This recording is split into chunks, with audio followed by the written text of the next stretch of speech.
नमस्कार दोस्तों, स्वागत आप सभी का फिर से एक नई वीडियो में।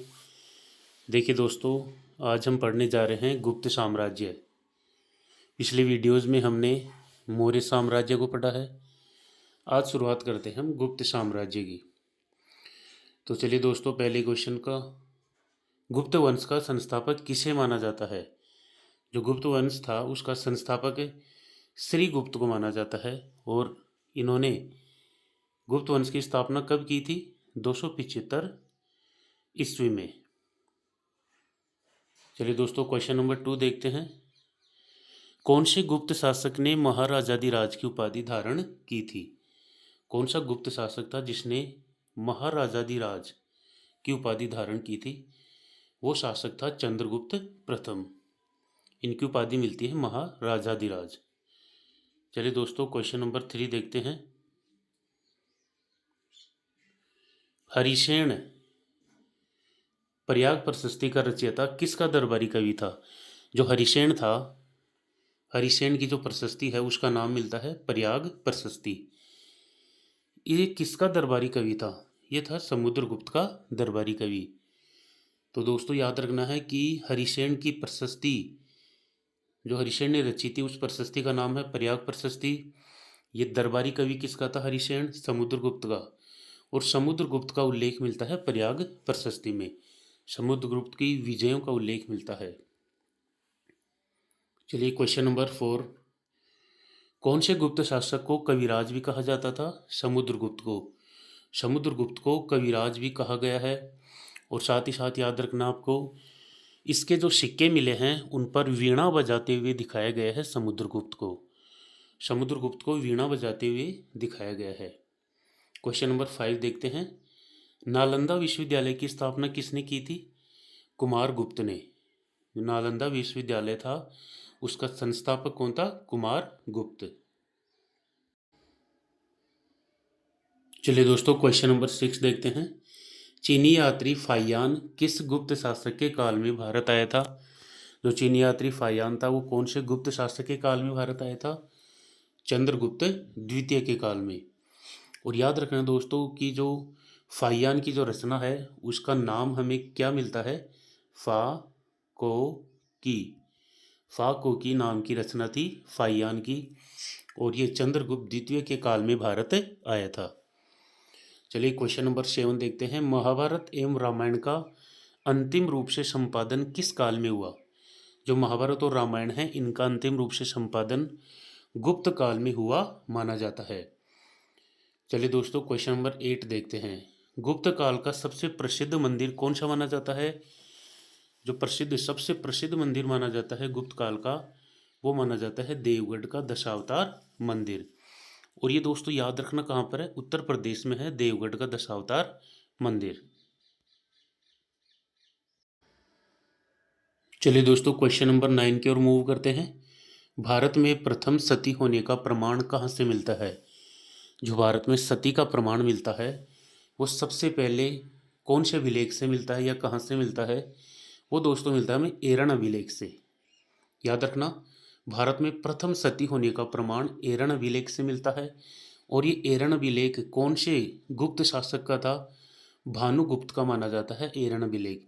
कब? ईसा, कौन सी ईसा का है? 510 ईस्वी का माना जाता है एरन अभिलेख। इसमें सती होने का प्रथम प्रमाण मिलता है। और एरन अभिलेख कौन से शासक का था? भानुगुप्त का। चलिए क्वेश्चन नंबर 10 देखते हैं। गुप्त शासकों में सर्वाधिक अभिलेख कौन से शासक के मिलते हैं? जो गुप्त शासक हुए हैं उनमें सर्वाधिक अभिलेख कुमार गुप्त के मिलते हैं। जो कुमार गुप्त था उसके सर्वाधिक अभिलेख मिलते हैं। क्वेश्चन नंबर 11 देखते हैं। मेहरौली लोई स्तंभ कौन से शासक से संबंधित है? जब मेहरौली लोई स्तंभ है वो कौन से शासक से संबंधित है? चंद्रगुप्त द्वितीय से। और मेहरौली लोई स्तंभ कहाँ पर है? याद रखना है, दिल्ली में स्थापित है मेहरौली लोई स्तंभ। चंद्रगुप्त द्वितीय से संबंधित है। चलिए दोस्तों, क्वेश्चन नंबर 12 देखते हैं। कौन से काल को भारतीय इतिहास का स्वर्ण युग कहा जाता है? जितने भी भारत में डायनेस्टीज हुई हैं, जो वंश हैं, उसमें कौन से काल को या कौन से वंश को भारत का गोल्डन एज या स्वर्णिम युग कहा जाता है। और याद रखना है दोस्तों, इस गुप्त काल को क्लासिकल एज भी कहा जाता है। आपको याद रखना है, क्लासिकल एज भी कहा जाता है, गोल्डन एज भी कहा जाता है। तो ध्यान रखना दोस्तों, भारतीय इतिहास का स्वर्ण युग गुप्त काल को कहा जाता है। क्वेश्चन नंबर 13 देखते हैं। कौन से विदेशी यात्रियों के वृत्तांत से गुप्त साम्राज्य की जानकारी मिलती है? कौन से ऐसे विदेशी वो थे यात्री जिनके वृत्तांत से हमें गुप्त साम्राज्य की जानकारी मिलती है? वो थे दोस्तों, एक तो फाहियान और एक हेनसांग। इनकी जो रचनाएं हैं, फाहियान की रचना का नाम था फा को की और हेनसांग की रचना थी सीयू की। ये दोनों ही कौन से थे? चीनी यात्री थे, चीन के यात्री थे और इन्होंने भारत की यात्रा की थी। इनकी यात्राओं से हमें गुप्त साम्राज्य का वृत्तांत मिलता है। चलिए दोस्तों, क्वेश्चन नंबर 14 देखते हैं। ग्रहण मोक्षानुग्रह की नीति से क्या अभिप्राय है? देखिए दोस्तों, जो ग्रहण मोक्षानुग्रह की नीति है वो किसने अपनाई थी? सबसे पहले याद रखना आपको, समुद्रगुप्त ने अपनाई थी ग्रहण मोक्षानुग्रह की नीति। इसका मतलब क्या होता है, इसका अर्थ समझते हैं। ग्रहण मोक्षानुग्रह की नीति का अर्थ होता है राज्यों को जीतकर वापस पुराने शासकों को लौटा देना। ग्रहण मोक्षानुग्रह की नीति का अर्थ होता है कि जितने राज्यों को जीता है उनको जीतकर वापस पुराने शासकों को लौटा देना। चलिए क्वेश्चन नंबर 15 देखते हैं। भीतरी स्तंभ लेख एवं जूनागढ़ प्रशस्ति कौन से गुप्त शासक से संबंधित हैं? भीतरी स्तंभ लेख और जूनागढ़ प्रशस्ति ये हैं दोस्तों स्कंदगुप्त से, दोनों स्कंदगुप्त से संबंधित हैं। क्वेश्चन नंबर 16 देखते हैं। कौन से गुप्तकालीन कवि को भारत का शेक्सपियर कहा जाता है? शेक्सपियर ऑफ इंडिया, भारत का जो शेक्सपियर कहा जाता है वो कहा जाता है दोस्तों कालिदास को। कालिदास को कहा जाता है, भारत के महानतम कवि माने जाते हैं। और इनकी कुछ रचनाएं आपको याद रखनी है। मेघदूत, एक तो मेघदूत मिलती है, एक विक्रमोर्वशीयम और एक अभिज्ञान शाकुंतलम। ये आपको रचनाएं इंपॉर्टेंट याद रखनी है इनकी।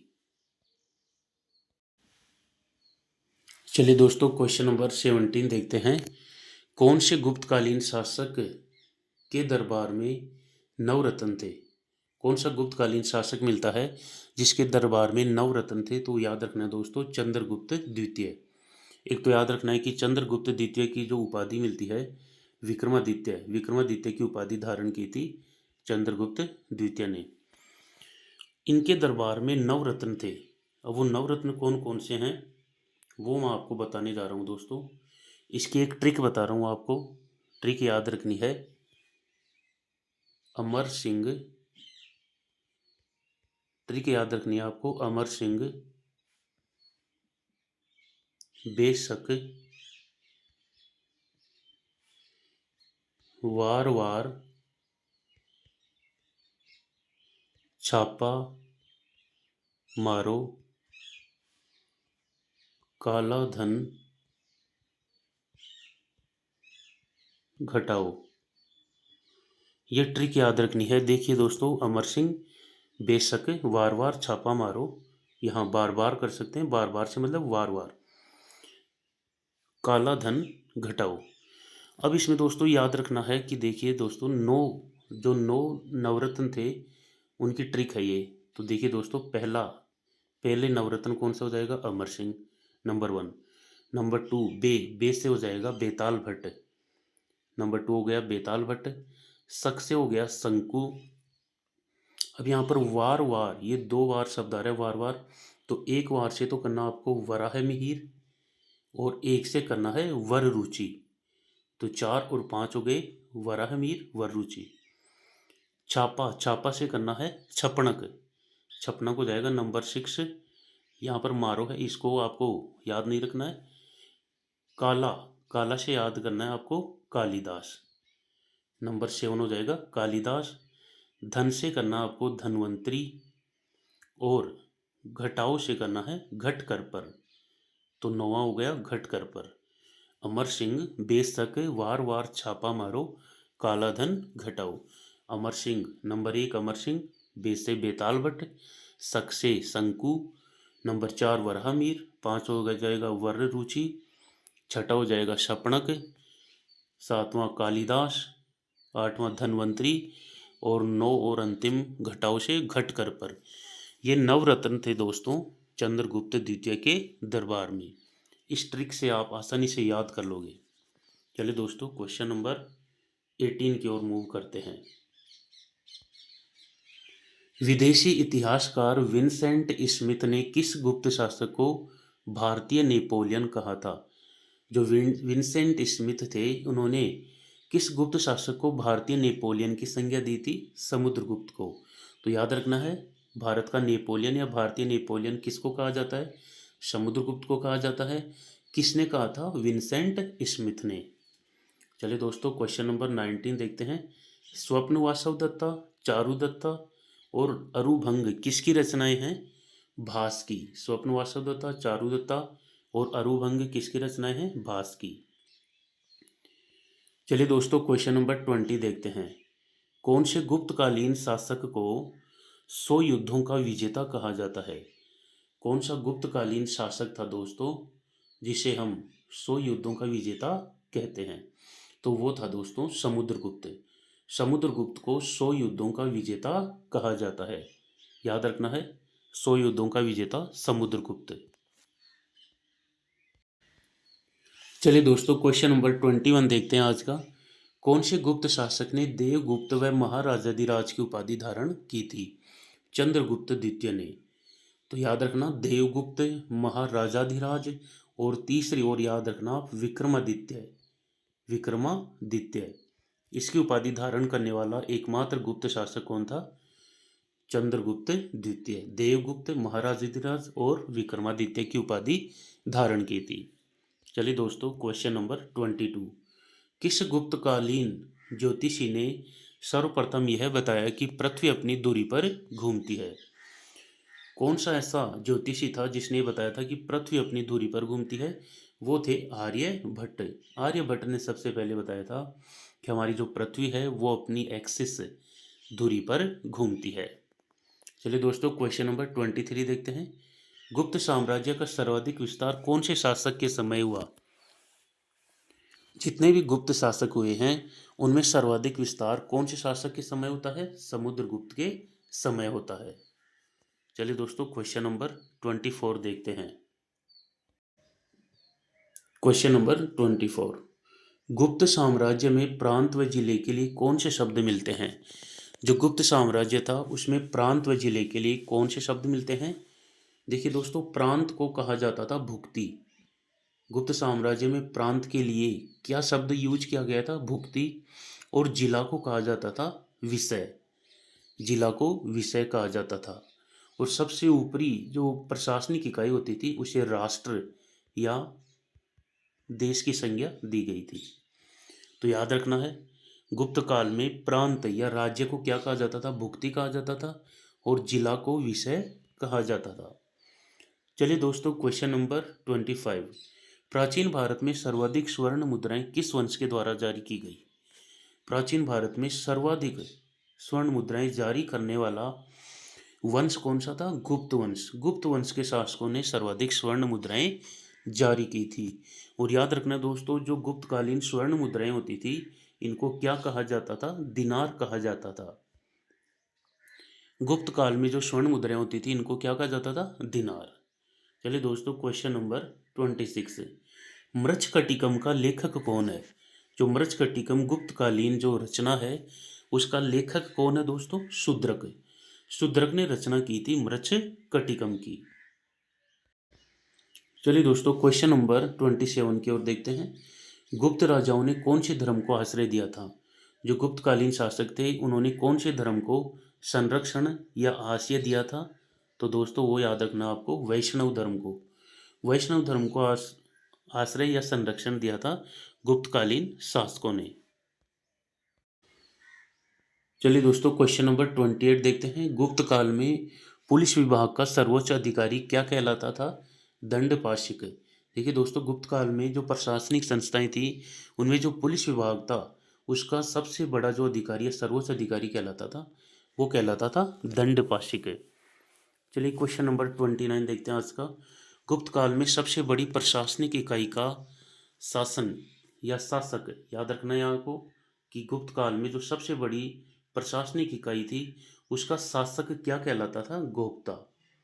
और याद रखना दोस्तों, सबसे बड़ी प्रशासनिक इकाई कौन सी थी? राष्ट्र। राष्ट्र थी, इसका जो शासक था वो गोप्ता कहलाता था। नंबर 2 पे आती थी कौन सी? भुक्ति। प्रांत या राज्य को भुक्ति कहा जाता था। और नंबर 3 पे आता था जिला। जिला को क्या कहा जाता था गुप्त काल में? जिला को विषय कहा जाता था।